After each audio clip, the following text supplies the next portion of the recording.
Welcome to WP Tonic, episode 210. Today I've got the immense pleasure of having as a guest, Tim Smith. Hello, how are you? I'm doing great. Thanks for having me. No problem. A lot of people don't know this, but Tim actually was the very first person to have me on a podcast like ever. Yeah, definitely. For those who don't know you, Tim, just tell us a little bit about yourself. Sure. I'm Tim Smith, and I am a designer and front-end developer that lives in St. Paul, Minnesota. On my free time, I write a site called The Bold Report, and I also make some YouTube videos on tech reviews as well as some movie reviews. I do a little bit of everything. Still trying to find my voice on YouTube, but yeah. It takes some time, but definitely. I think you're doing good. I actually have seen some of your videos. They're actually quite good. Oh, thank you. Yeah, Thank you. How did you first get into design? How'd that come about? It was by accident. I was taking college courses while I was in high school, because the high school that I went to had some type of agreement with the local community college. At the time, I was really interested in radio. That's what I was doing there. I was taking radio classes. I was really enjoying that. But then I took a Photoshop class and things kind of changed for me. I really enjoyed Photoshop, and we were using Photoshop for things that, probably you shouldn't use it for.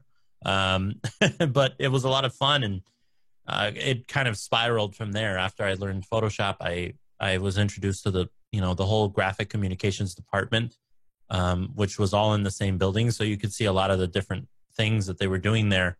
They were printing presses.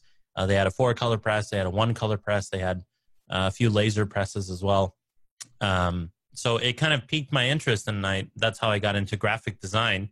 And from there, I've told this story before, but I took a lot of classes in design.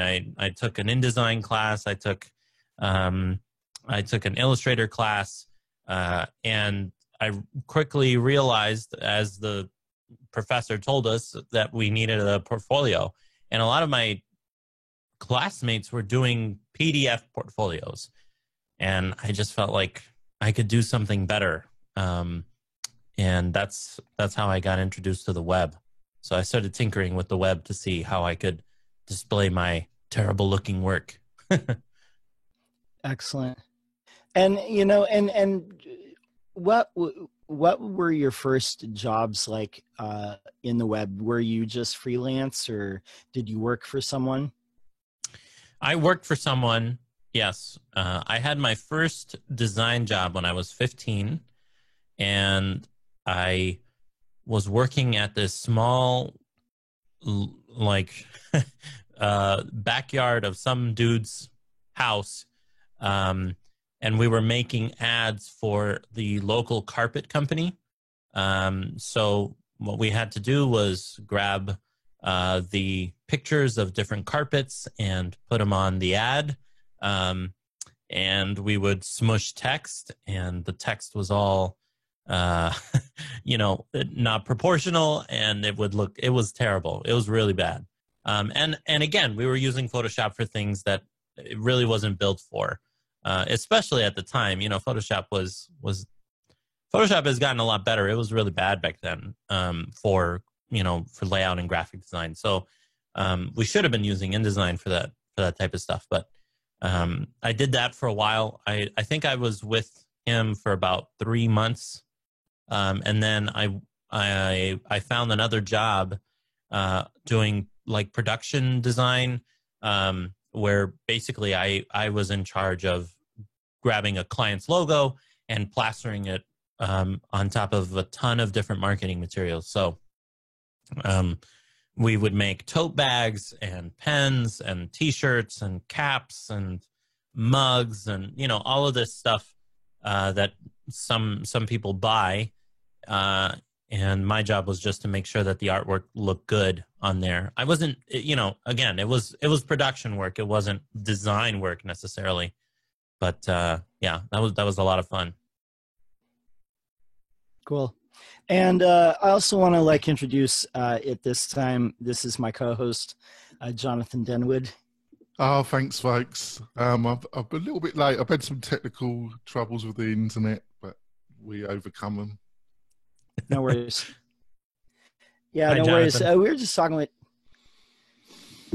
but anyway, yeah, definitely. We were just talking with Tim here about his early start, and in graphic design in the web. And I know since then that you've had, and I've heard you say, and I know you have multiple disciplines, design and UX, but you're also a very good, talented front-end developer. And you've done a lot of things in a short amount of time. And some of those things you've worked in a Drupal shop. Correct me if I'm wrong, but I think you worked in WordPress. You were part of a podcast network a couple times. You've just got this wide array of things you've done. What are some of the things that you've learned working both as a freelancer and working in agencies? I think one of the biggest lessons that I've learned in both working freelance and working at an agency has been that relations with people matter. And that's been one of the biggest takeaways that I've had. I started my career pretty young. I was 15 years old. And that is basically a child. You relate to other people like a child. You make decisions like a child. You treat other people like a child sometimes. That's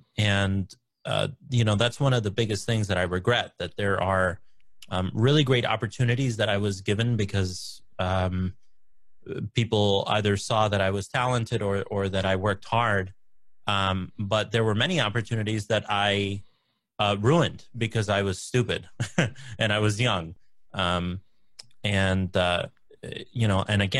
It all comes down to people. It comes down to getting along with people. Again, it comes down to not assuming the worst of people. That's happened to me a few times where I've automatically thought, oh, well, this person, is just being a jerk, and have made stupid decisions based on that. I think there have been times where I have been unduly offended over something, and that's ruined a perfectly great opportunity. I had a really great job that I really loved, that I left because I felt that I was being treated unfairly, and maybe that is the case. Maybe I was subject to some ageism there, but I wish I would have stayed anyway. Because there's even in adversity, there are things to be learned. So I think that's one of the biggest lessons or big takeaways that I have. Cool. Definitely. And, in a lot of our listeners, they're either small agencies or freelancers, or there are people who are using the web to make their living. That's really the core of our audience. And what advice would you give them when it comes to either working with other people or going out and either trying to find a job or finding work, those sorts of things? Man, that's a multifaceted question. Yeah, I apologize. That's a huge question. That sounds like one of my questions. I know. Yeah. Rubbing off, man. It's terrible.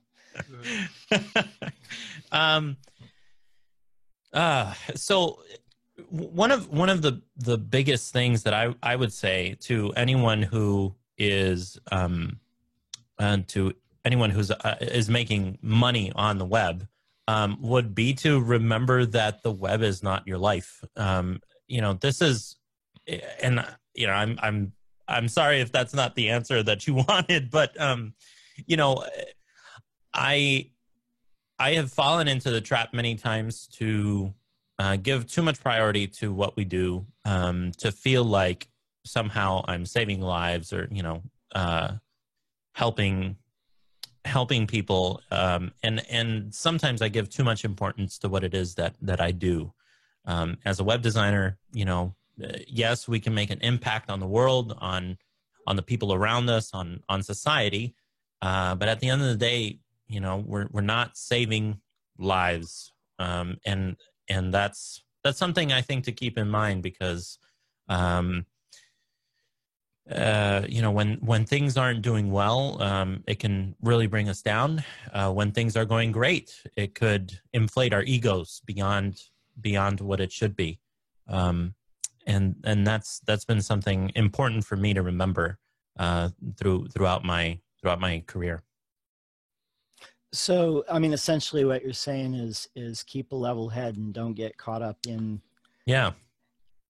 I keep a level head, because I mean, you have great opportunities that are sometimes given to you, either because you worked hard, and because of luck, and because of, right place at the right time.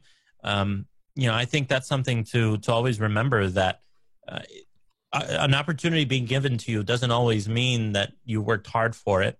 It doesn't mean that that's the only factor in you getting it. I think a lot of people forget that not only is it a combination of working hard, but it's a combination of working hard and luck and being in the right place. So it's important not to overinflate accomplishments sometimes. And just remember that, we're really privileged to work on the web, to make money from working on the web. That's an amazing opportunity. There are a lot of people who have to work very, very difficult jobs that tire their bodies and that wear out their bodies. We don't, so that's a huge privilege. No, and I've been on both sides of that fence, so I can, speak to that and say that's definitely true. And I think a lot of people that, have only ever worked behind a computer don't realize how blessed they are. And especially like you see it in today's shifting economy. But I want to shift the conversation to something more positive for a second. One thing that I've always admired about you is you've always been a maker. You're always doing some sort of project. And when I first heard of you, you were doing your podcast, The East Wing. Yeah. But prior to that, you had actually done podcasting for a few years. But, when it came to The East Wing, that was nominated for an award in .NET, and it was pretty successful for a while there. But what kind of experience did you have on that podcast at that time, before everybody started doing podcasting? And what did you learn from it? What things did you gain from it? Yeah, I mean, it was awesome. It's interesting to think that was like still the ground floor of podcasting. It definitely didn't feel that way at the time. There were a lot of different shows that were all competing for, a similar audience. I mean, back then, I think there was Dan was still doing his show called what is that show called? Shoot, it was an interview show. And there was still Happy Monday with Justin Long, right? Josh Long, sorry, and Sarah Parmenter. There were a few other shows that, were kind of doing similar things, interviewing people. And I really enjoyed it. The East Wing is one of my fondest memories, just because I had the opportunity to talk to a lot of different people, had the opportunity to meet very talented folks in our industry. And that was a huge privilege for me. I didn't know anybody. Nobody knew me. So the fact that people would come on my show was really awesome. It was only like a year or so, or maybe a year and a half after I'd started the show that I got nominated for an award. I was actually nominated for the .NET Magazine Award twice. Hashtag humble brag. But yeah, it was really awesome. And I think, you know, one of the lessons that I feel like I took away from that show was that it really is as easy as reaching out to someone that you really want to talk to. And the web community as a whole, for the most part, is still one of the nicest communities, and is very open about how we do things, is very open about the mistakes that we've made as well. And I've always appreciated that. I think even though there are a lot of difficulties in tech right now, I think for the most part, we try to be very open about those mistakes as well. And I really appreciate that. And I think it's led to some really nice conversations. And for me, at least, it's led to having friends and mentors that, you know, maybe in any other industry I wouldn't be able to have, because usually people that are, you know, at the top don't really talk to people who are not at the top, right? And I felt that in the web there are those people, and of course there are going to be people that, you know, are full of themselves, but for the most part they're really, really nice people who will share knowledge with you and share mistakes with you and share what they've learned, how they've tried to be better, and that's definitely helped me in my career. Yeah. I think before we go to break, to paraphrase KRS-One, the web on a whole is not even 30 years old, and no one's from the old school, because, you know, it's still a brand new tool. Yeah. I feel old, John. Age is just a number. We're going to head to our break, and when we come back, we're going to be talking more with broadcaster, front-end developer, and designer Tim Smith. We're coming back from our break, and we're talking more with Tim Smith. And you know, one of the other things that you're involved in is the Bold Report. And how did you get the inspiration for that, and what has it been like maintaining that for the several years? Yeah. So I always wanted to start a blog, and again, I'm kind of late to all these things. Like, I was late to blogging, I was late to podcasting, I was late to creating YouTube videos, but I wanted to create a blog where I just talked about things that I enjoyed, and didn't really have an objective.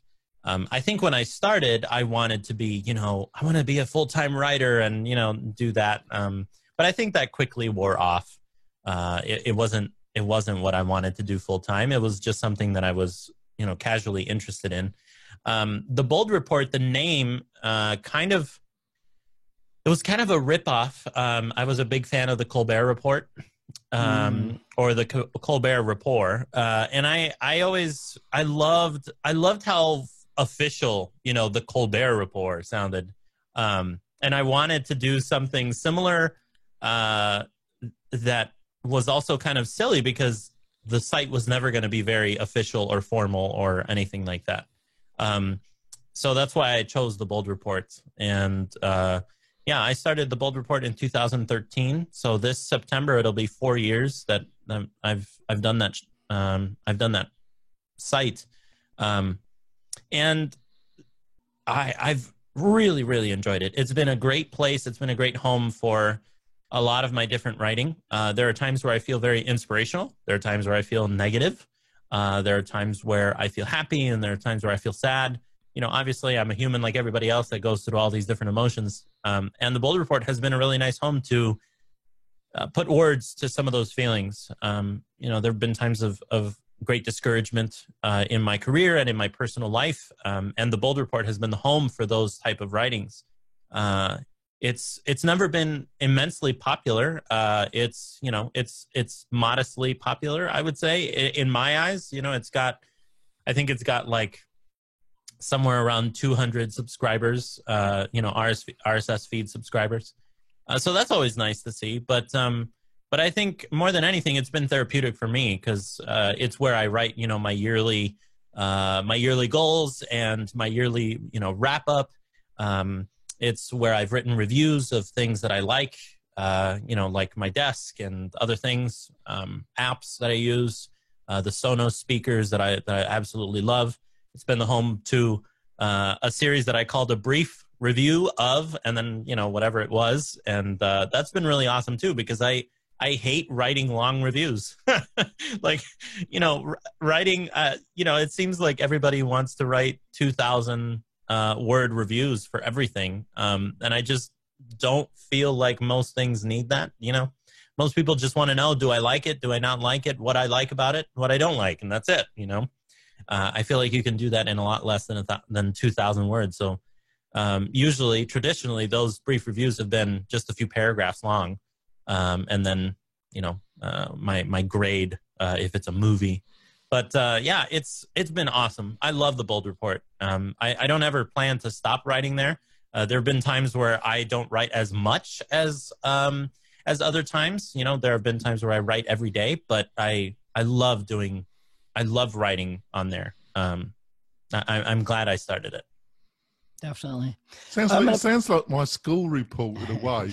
2 paragraphs. Obviously Jonathan is obviously highly intelligent, but lazy. Exactly. There we go. Yeah. The truth was, I was talking about 15 times the amount of working. Go on. Sorry, John. No, pass the mic. You definitely get involved. I'm just in the mood for one-liners, John. Okay, cool. Well, I will definitely. I want to ask you, Tim. This is something that I've seen you get involved with, the Try block, and I've said like a bunch of times, why don't we have apprenticeships in web development? Every other trade that you see out there, they have apprenticeships. They teach people, but tech is so weird because not only do you have to go and get all your equipment to get started, it's fully on you to like learn the trade and then go get a job somewhere. Yeah. Right. I've been really rude. You must read my mind, John. Actually, he's got an uncanny way of reading my mind. I was been really thinking, because you brought this up a couple of times, haven't you, John? And just before we ask Tim, I just want to quickly put this to Tim. John's really put this point a couple of times, and I was thinking about it last night, just coming into my mind. And I think the web community in a way has been blessed, but also cursed.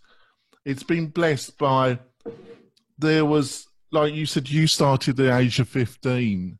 Yeah. And there's been a lot of young people being able to make either a side hustle through school and college, or they've done a side hustle, and then that's enabled them to progress in their skill level, right? Until they've got they decided either they're going a different direction, or they make an application for a full-time job, or they go totally freelance, right? And then somebody tries them out, and then they're given a job offer.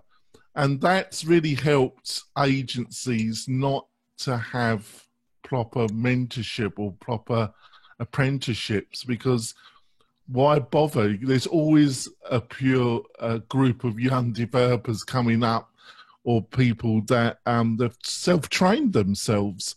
But I can see that changing a little bit in the next few years. What do you think, Tim? I mean, I would love to see that change. Yeah. I mean, most of the people that I worked with when I was that young didn't really know that I was that young, just because either I was being paid under the table, or other circumstances. So, age was always a difficult thing for me to reveal when I was young, when I was really, really young, because I'm still young. But so yeah, I would love to see that change. I would love for there to be more mentorship. Sparkbox is one of those agencies that have really, really pioneered apprenticeships. And I've met Ben Callahan, and he is one of the nicest people that you'll find, and they've just done a great job with that, and you can tell that they care about that. There are always difficulties with hiring young people. Like I mentioned before, when you're young, you're stupid, and to a certain degree, especially if this is one of your first jobs, you are a little bit entitled. I had worked at Subway before and Best Buy as well, but I was still, I don't know, I still felt entitled to certain things, and that's always the difficulty with young people, that you can have some people that feel that they deserve to be here, right? And that can make apprenticeships a little bit difficult. But I think overall, the idea of having apprenticeships to teach young people how this industry works, how to work with clients, how to interface with, with business people and their concerns is very, very important. I'd love to point out too that apprenticeships don't even have to be just for young people. It could be right. for old people that's as true. well. Yeah, that's true. Yeah, you're very right. You're totally spot on, John. I just wonder, with all the page builders and the ability of graphic designers, to if it's going to change at all. But I think that's the historic reason why. But on the other hand, I might be totally wrong, because I'm just thinking in other industries, you've had it's more in Britain, really. You've had a decline in that. In America, it's actually in the actual trades, because of the structure of regulation in this country. They're still applying, aren't they? There's still a structure of apprenticeship. But if you go to Britain, John, it's totally collapsed, because what were formerly community colleges have totally disappeared in Britain, John. They've totally gone. So it's quite interesting how different countries and different environments around training and apprenticeship and mentorship. Yeah, definitely. That's something I want to circle back to. Tim, your work with TriBlock. What is that, for those who don't know what that is, and what's your involvement with that program? Yeah, so Block is an online school that teaches a range of different things, all concerning the web. So we have a design track, and we have a back-end development track.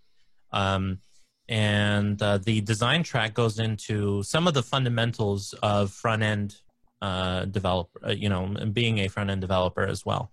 I am a design mentor there. So I am a mentor on the design track, and I help students go through the course. The course, like I said, goes into UX, UI, and front end.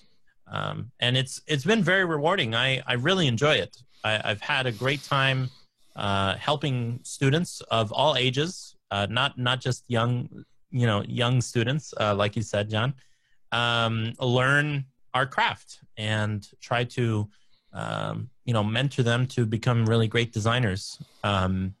These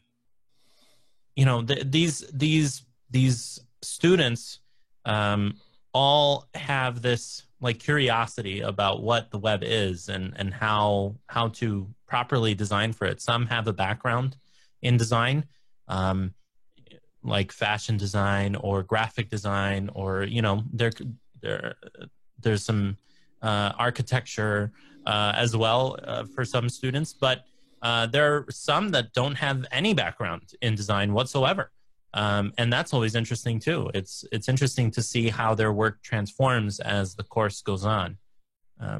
It's been very rewarding. I love it. One last question before we go to the bonus content, and that is, when it comes to design, I can't remember who said this, but I read this recently, and maybe somebody out there will attribute this quote properly, but it was a design person, and they said, a lot of people want to be chefs, but they don't want to be line cooks first. Do you find that true? Like in design, a lot of it is just putting in the reps. Yeah.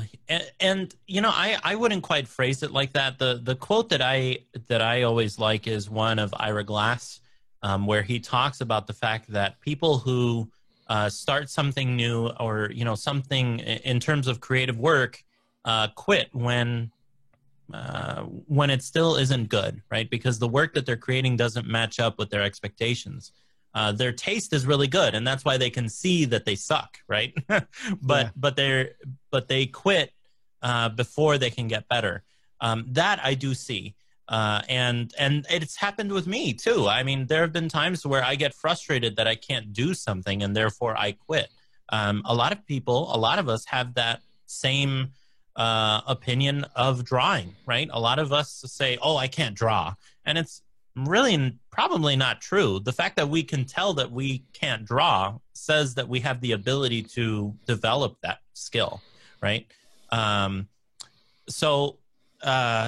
do see a lot of that where people quit early. I haven't seen that at Block much. All of the students really, really try hard that I've had so far, and have put in the work and put in the effort really to get good at this, because it does require that. It requires effort. It requires work. And that's not always easy to do, but it's what is needed.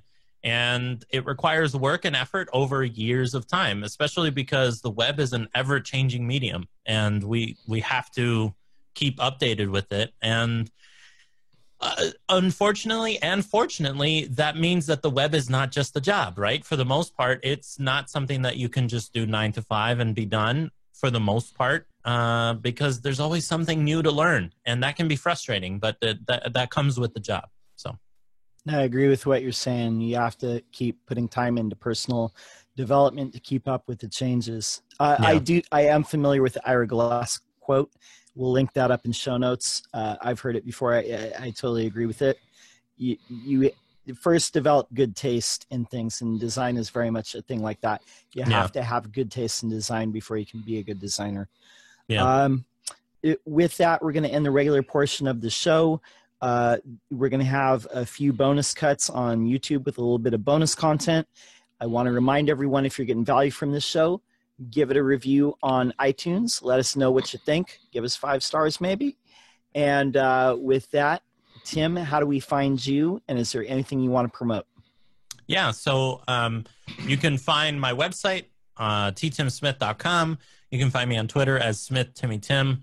And the link in my Twitter bio is to my YouTube channel. And if you'd like to see videos from me, go ahead and subscribe. Very good. Jonathan, how do we get a hold of you? Anything you want to promote? Oh, it's really easy, folks. Get me on Twitter at Jonathan Denwood, or go to the WP Tonic Facebook page. Got all the videos and bonus content on that. And leave some comment there, or you can email me at jonathan@wp-tonic.com, and I'll get back to you. They're the ways to get hold of me, John. And how do we get hold of you and learn more about you, John?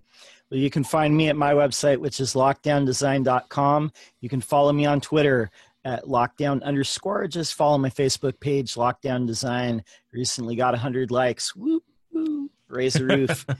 And so with that, I want to say, for the WP Tonic posse in effect, peace out and get your dose.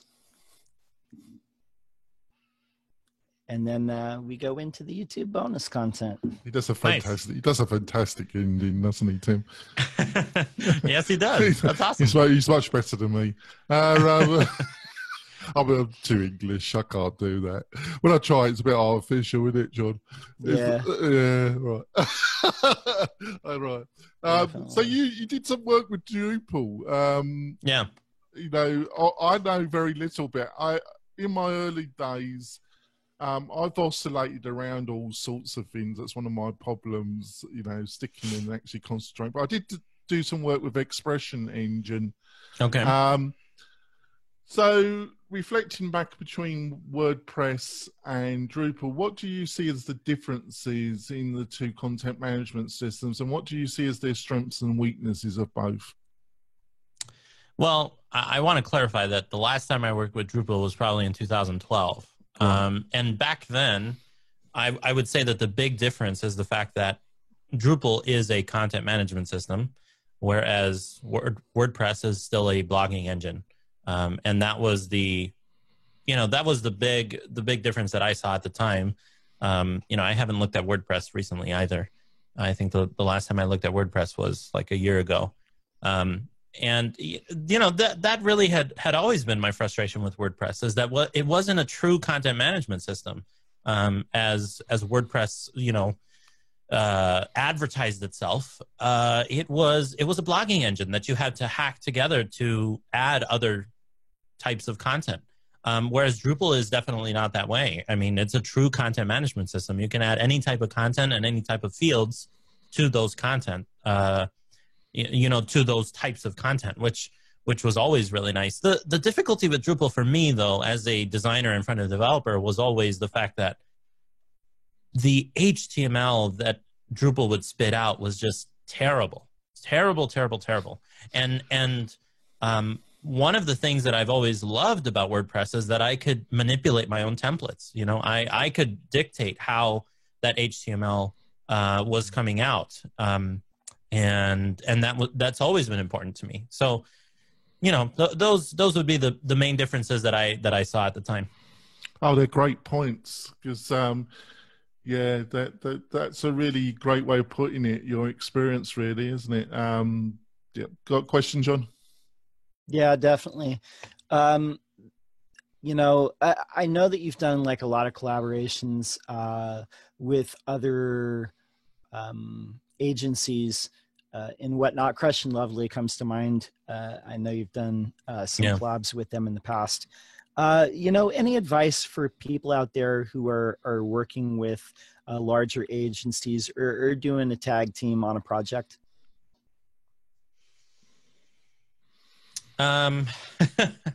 Yeah, I think my mistake with my collab with Crush and Lovely was the fact that I didn't understand their terms with the client that we were working with. So at the end of that project, I was told that I was not allowed to display that project in my portfolio. And that was really difficult because it was the biggest project that I've ever done in my life. I know which one you're talking about. Yeah. Yeah. So, I kind of decided to disobey that. And because of that, we haven't worked together again. I would say that in a collaboration, the biggest thing is to know where you're at, right? Legally, what do you agree to? What are you agreeing to? What is the agreement between your partner and the client? Because in this situation, they were the ones talking to the client. They were the ones that had the relationship with the client. So, that would be my biggest advice is, make sure you know what you're getting into with an agency. And always have them sign your agreement as well. Always have them sign your agreement. If they have an agreement that they're sending you, make sure that they sign your contract as well. Yeah, that's a great point too, and it's something that I think a lot of people don't do, because I mean, like I said, I do like a lot of subcontract work for various agencies as well. Yeah, that makes up a foundation of stuff. I mean, and I mix it in with a bunch of my own clients as well. But I think the concept for a lot of people of having their own agreement that they have their affiliate agencies sign is kind of a foreign idea. Is that something that you always did, or was that something that you learned to do through experience? I think I heard that from someone. I think Sam Sophis was the one that I heard that from. That whatever client he ever worked with, if they had an agreement, he always made them sign his agreement as well. And so then when I started doing stuff like that, which was, subcontracting, I would always make the agency that I was working with sign my agreement as well. And that's been beneficial to me because since then, I've never taken on a project that I cannot display in my portfolio. And I've never walked away from a project like, man, doing something that I thought we had verbally agreed to now has ruined our relationship. You know what I mean? So that it's important. It's important to have things written down, and the thing is, most people don't do it maliciously. It's not out of malice, right? But there are always going to be things that you think don't have to be said, or things that you think, oh, it's so obvious, and yet no, it's not. So just put it in your contract and make people sign it. Yeah, I think that's good. Clarifying things and making sure that they're written down so that there's no question about what the terms from each side are. Yeah, definitely. Yeah, here's a question. Are you ever going to get back into podcasting? Sorry, go ahead. No, and if not, why not? Yeah, I've thought about it. I actually worked on a redesign for the East Wing that's completely coded up, and it's ready to go. Actually, if I wanted to bring that show back, I could today or tomorrow. Well, Tim, we know a Friday round table show. If you want to come on as a panelist, not every week, but when you want to, we'll send you an invite. But we're very WordPressy. I don't know if you would want. Yeah, I think my difficulty with podcasting turned out to be the fact that I had to make sure that guests would come on. That was my difficulty. I mean, you like all the work that you do to just have me on, for example, you send me a questionnaire, you make sure that we have the same date. Then there has to be a reminder. Hey, we're still on for tomorrow, right? Like all of that requires work. It requires time. And that's something I just got tired of. I had guests that would bail on me last minute, and that was always difficult. And what I've found about YouTube videos, which I've really, really enjoyed, is the fact that I can make these all on my own. It's been awesome that I can just do everything myself. I am the star of the show. I am the editor of the show. I am the director of the show. Like everything can be done by myself, and I don't have to make sure that I am not conflicting with someone else's schedule. So that's been the biggest reason why I haven't come back to podcasting is, so far I haven't found a way to do something that I can do every week, enjoy it, and, that doesn't take a huge amount of time. And whereas I found that with YouTube videos, like, I make 3 to 5 minute videos and people are perfectly content with that. That's fine. Whereas with the podcast, I always felt like I needed to do 15 minutes or more. And coming up with 15 minutes or more of quality content is very difficult. It requires a lot of work. Yeah, it definitely does. There's an element of research that goes into each episode of a podcast. Exactly. And definitely, you're right. The context of the material is different. Like YouTube, it's almost like people want to have shorter, right. chunks. Yeah, and podcast, you can't always get away with that. Yeah. Cool. Any last questions, Jonathan?